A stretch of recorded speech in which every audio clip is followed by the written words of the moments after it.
Greetings, special educators, and happy November. It is hard to believe we are here already, but alas, we are coming to you today with the November 2022 SpEd department meeting. So, without further ado, I'm going to dive right in and bring you some important updates about what we have going on in special education across our system.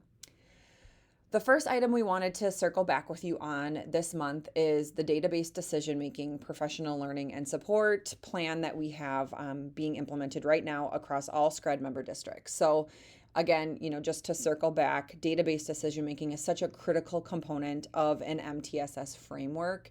And so we want to keep this as a standing item as we move through this year-long implementation and support plan. Recognizing that we're aiming this at providing some really targeted resources and increasing capacity to continually improve this aspect of our MTSS framework, which includes special education, right? So, we are where we are. All of our systems are at different places in terms of their database decision-making implementation, and that's okay. It's a continuous improvement process. So we're working on just continuing to move forward and strengthen this part of our system. So here's where we're at, just a celebration. Most of our member districts have completed the first session in this year-long plan around setting up progress monitoring. So just some gratitude to all of you for coming to the table and for all your hard work in getting your graphs to monitor those IEP goals set up in EduClimber. Again, we're chipping away here, and some of you haven't had your session yet, and we'll get to you before the month is through, but we're really excited about the progress that's been made so far. I also wanted to highlight that for those of you who have had your session or will have your session in November, it might have been 30 minutes, it might have been 45 or an hour. That's not enough time to fully implement this portion or this aspect of our database decision-making plan and structures across our system. And we have SpEd staff coming on site to provide that learning and really make sure that everybody knows where the resources are, that we set a consistent message across the system. But really what we're trying to shift to is an infrastructure that includes these resources that allows you to do this training and build these skills on your time. So we're really encouraging you after your initial session occurs to continue to use those resources provided via the SpEd website to enhance your skills and fluency with graph setup in EduClimber. Again, these resources on that SpEd website are available on demand, and they're designed to give you the guidance and answers you need when you need them to independently set up your graphs without needing to wait for another person to come and tell you how to do it, like maybe has been the case in the past. That information is all right there. It's ready for you. So just a reminder that on the SpEd website, under the databases section, which I'll just show you quickly right now. So if I go to the SpEd website, slowly, we're having some internet connectivity issues here. There we go. Here is databases.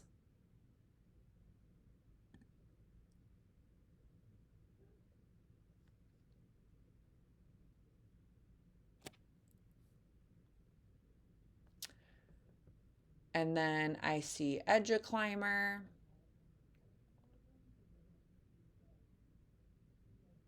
And interventions right here. This is where we are spending the majority of our time right now in terms of graph setup. So when you head into this section from start to finish, every piece that you need is right here.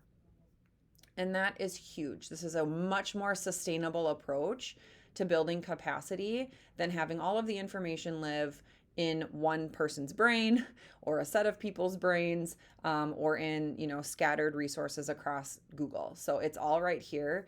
There's also information in here about fixing anything that needs to be fixed in your graph. So it's a one-stop shop for all the resources that you need. In addition, if you would like, you will have the opportunity to attend an optional EduClimber networking opportunity during our upcoming PL and networking night on November 17th. You don't need to register separately for this. If you're planning on coming, and haven't registered yet, please feel free to do so. But that opportunity will be provided during that supported paperwork time, and we'll try to provide a couple of different breakout rooms at different times for that purpose, to meet the varied needs, because there's some other PL going on that night, and I don't want it to be a competing priority. But just want people to know that that will be there, and you can opt in at the start of the event. So then just a preview, next up, we will be focusing on, now that your graphs are set up, some routines and practices and guidance around reviewing data and making decisions. So that's where we'll be focusing in December and January. We're using the feedback that we gathered through that pre and post status check to really design that session and to provide differentiated learning and application opportunities. And your special services supervisor is currently working with principals to get those dates solidified in December and January, and you can watch for calendar invites to be coming out once those dates are solidified. So that's what's happening with database decision making. Again, thank you for your work so far. Excited to continue to move forward. The other item that we wanted to just remind people about is LCTS, or Local Collaborative Time Study. So LCTS is a coordinated effort between the Department of Human Services and counties in the state of Minnesota. So we work as a school district with these other entities to complete various activities that result in funding for our districts and our communities. So it's really important that we are completing our obligations for LCTS so that those funds for our county collaboratives, our Pine County Collaborative and our Chisago County Collaborative, those funds are being generated, and then those funds are being used to create great programs and supports for kids. So for many of you, you were trained for LCTS during when we hired you, when you were brought on board. And we don't talk about it regularly enough to keep the importance of it at the forefront. So that's why we're bringing this reminder forward today, because we're also finding that our funds, our revenue at the county level has decreased. So we're working to figure out why. And one strategy that we thought would be helpful is to remind everyone of the importance of LCTS, and specifically in your role, the random moments. So here's what we're asking you to do. Monitor your email for emails with the subject LCTS random moments. These are sent by DHS. They are not spam. A lot of us are, I think, going through trainings in our districts about cybersecurity. And so we're a little more suspicious of emails that we don't recognize than we have in the past. So when you see LCTS random moment and it's sent by DHS, just making sure you know that that's not spam, that that's something we need you to pay attention to and respond to. So what we're asking is that you respond to your random moment email if you get one within 72 hours. You might get one this year, you might not get one this year, you might not get one for a couple of years. So again, just keeping this reminder at the forefront. But when you respond to that random moment with what you're doing at the time that you got it, that's how we generate this funding. And different funding amounts are tied to different activities that we report through those random moments. So if you get an email and you're like, wow, I don't know how to respond to this email, we have resources linked here that I would encourage you to check out. I'd also encourage you to just do a quick search in your email to see, type in random moment in quotations. Have you received one of those? And just recognize that.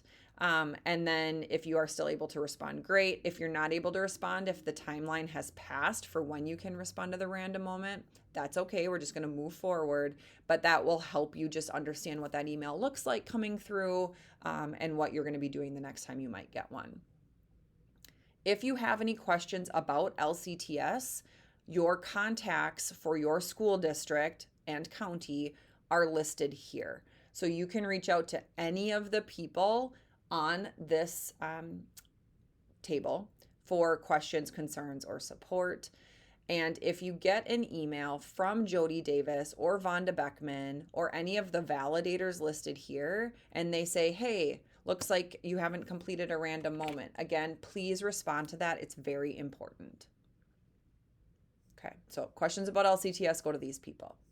All right, item 3, want to talk with you about CIMP. So for those of you who are new, CIMP stands for Continuous Improvement Monitoring Process. So that refers to our internal continuous improvement monitoring process.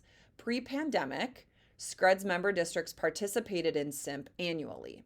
So it's an annual self-monitoring process that's intended to provide meaningful feedback to case managers or special educators on important components of special ed paperwork. It also allows us to conduct a temperature check on the health of our compliance practices in our system. And that's really important for us to just have a pulse on how our resources, is the guidance we're putting out there, is it having the impact we intend it to, and is our compliance practices in alignment with the expectations of the state and federal requirements. So regular and internal self-monitoring aimed at continuous improvement is a really important aspect of our MTSS framework. So following this 2-year hiatus, some of you have never done CIMP before, some of you welcomed the break. We're bringing it back, but it's going to look a little bit different. So we've spent this time away from CIMP reflecting on which aspects of CIMP provide the most meaningful feedback and which components aren't really aligned with our current priorities. So just again, I'm going to share this with you, what this is going to look like, but I want to emphasize this is not an evaluative process. This is aimed at continuous improvement, at feedback, at growing and shifting our system forward. Again, for you as an individual special educator and for us as a system and how we support you. So we've made some changes this year, and I want to outline what this CIMP process is going to look like this year. So the first change, for those of you who have done this before, is that all case managers are going to self-select one IEP to be reviewed through this process. So we're not going to blindly and randomly select your files anymore. You get to choose. So you're encouraged to select an IEP that either you're proud of or you're stuck on, whatever serves you most. But whatever you'd like some feedback on, maybe that's validation that you're like, yeah, totally, you nailed it. Or maybe it's, hey, here are some suggestions for how you can get unstuck or maybe approach this IEP in a different way. So you are going to pick your IEP. To do that, we need you to complete this brief Google form no later than December 10th to indicate the file of your choosing. And there are some parameters here. So in order for a file to be used for CIMP, it has to include one or more goals written by you as the case manager. You have to be providing the services connected to that goal. And you have to be the responsible party for collecting and reviewing the data to monitor progress toward meeting that goal. Okay, so it can be for a student who's not on your caseload per se, so long as it meets those other conditions described. So again, you have a lot of say here, a lot of voice and choice in the file that you choose. We just need to make sure that it meets that criteria. In addition, historically, we've reviewed an IEP and an evaluation report for every case manager. We are not going to be rating evaluation summary reports this year. We are going to be narrowly focused in on IEPs. So we're giving priority to utilizing the CIMP process to evaluate is a poor choice of words here, to give feedback on PLAFs, goals, progress monitoring, and the overall IEP in alignment with the database decision-making work that we're doing. Beyond that, what we've recognized is not everyone has done an evaluation report by the time we have CIMP. And now that we have some new guidance around waiving evaluations, evaluating based on a review of existing information, it just kind of changes things in terms of the value of reviewing an eval for everyone. That said, we will still be looking at the student's most recent evaluation as part of the review of the IEP to ensure that the needs in the eval are still being adequately reflected as is required by state and federal law. So we'll still be glancing and looking at those educational needs in the recent evaluation report, but we're not going to rate the evaluation report. CIMP will take place on January 18th, 19th, and 20th. Where myself, the special services supervisors, the services coordinators, and the school psychs will be completing that CIMP process here at SpEd using the CIMP IEP rubric and our internal scoring system. So again, reminder not to schedule meetings with those individuals on January 18th, 19th, and 20th. they're not available because they have to be up here at SpEd. The scoring system only works here in our building. If you want more details on the process and the CIMP rubrics, there's a page for CIMP on CMR. I've linked it here. But just want to note that page has not been updated to reflect the changes outlined here in terms of only reviewing the IEP and you self-selecting your file. Once CIMP is complete, district, building, and individual score reports are generated, and those will be distributed to case managers by their building principal or program coordinator. Our goal is to have those reports ready to go for principals by February 14th, which is our principals meeting and curriculum directors meeting. So that's our goal. If we aren't able to meet that target for any reason, I'll make sure to provide you an update. And then again, beyond the individual feedback, we're also internally here at SpEd using the results from the CIMP process to inform professional learning and resource development priorities for the upcoming year. So we're all looking at how we can continually improve to meet the needs of our system and our students with disabilities. Questions about CIMP, you guys can work with your special services supervisor when they're on site in a week or so. Okay. Item number 4, we only have a couple more items here, is the child count process. So MDE requires child count reporting 3 times per year, September, December, and May. And accuracy in this child count reporting process is of critical importance to ensure proper special ed funding, And because our funding is directly tied to our child count. So MDE uses information that's pulled out of our student information system, Synergy, in all of our districts to determine our child count. So I'm trying to explain this in the way that's the most clear. And Synergy and our student special ed database, they have to be aligned. Some information from Synergy gets pulled into SpEd forms, but not all of the information in Synergy gets pulled into SpEd forms. So what we find is that the information critical for child count doesn't always align between those two systems. So on an ongoing basis, this is why we have you fill out that special education data change request form when something significant changes for a student, whether they're initially identified as having a disability, if their primary disability changes, their federal setting, their special transportation status, etc. So that's why that form is so important, because it's a tool that behind the scenes, the people who update Synergy and SpEd forms, they use that data to make sure that those two systems are telling the same story about our students with disabilities. But it's not a perfect system, and we see discrepancies. So we have another process that we use internally to reconcile any of those inconsistencies so that when the Synergy report is pulled out of Synergy, the MARS report, if you will, is pulled out of Synergy to get submitted to MDE, it's as accurate as possible at that point in time. So here's what's going to happen. For those of you, again, who are existing in our system, this process should not be foreign to you, though I think we've kind of fallen away from implementation here over the last couple years.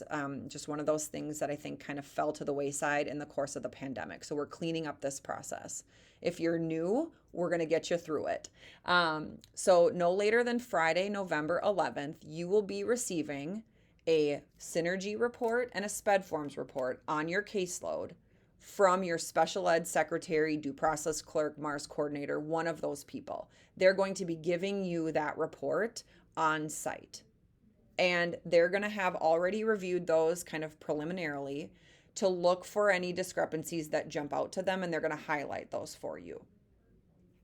Your job then, when getting those reports, is to review that information for the students on your caseload and indicate the most accurate and updated information. So for example, if you get your report and Synergy says that the student's primary disability is developmental delay, and SpEd form says, because you just had an IEP meeting, that the student's primary disability is specific learning disability, then your job is to say specific learning disability is the right primary disability, and here's the date that changed. You're going to go through your report and make those updates and then return that information to your special ed secretary, due process clerk, or whomever else is, determined to be that person in your district by November 30th. I know that that's a pretty tight turnaround, but this is a really important process because we have to, December 1st is the date that the Minnesota Department of Education pulls that data and looks at that child count information. So this is a really important process. We have developed a revised and hopefully clarified process for this, an administrative procedure that we've linked here in the agenda. We need you to review that just to make sure you understand those essential steps. And in the appendix at the bottom of the agenda is a video that helps explain this. So resources there, feel free to review that individually or as an SST team when you get your reports. It's just important to know that you'll get them by the 11th and you'll have to turn them around by the 30th. Again, questions about that, ask your special services supervisor. And then finally, a reminder to add services coordinators into IEPs. So why is this necessary? SpEd services coordinators are funded by special ed dollars. So in order to be compliant with fiscal monitoring and to ensure the availability of these services moving forward, we need to make sure that the need for those services and supports are documented in student IEPs. So services coordinators are able to assist as needed with a variety of activities related to supporting students with disabilities, including problem solving, assisting with unique or challenging cases, developing resources, training staff, etc. So we need to acknowledge that under, here's your guidance, the program supports for school personnel section in the IEP.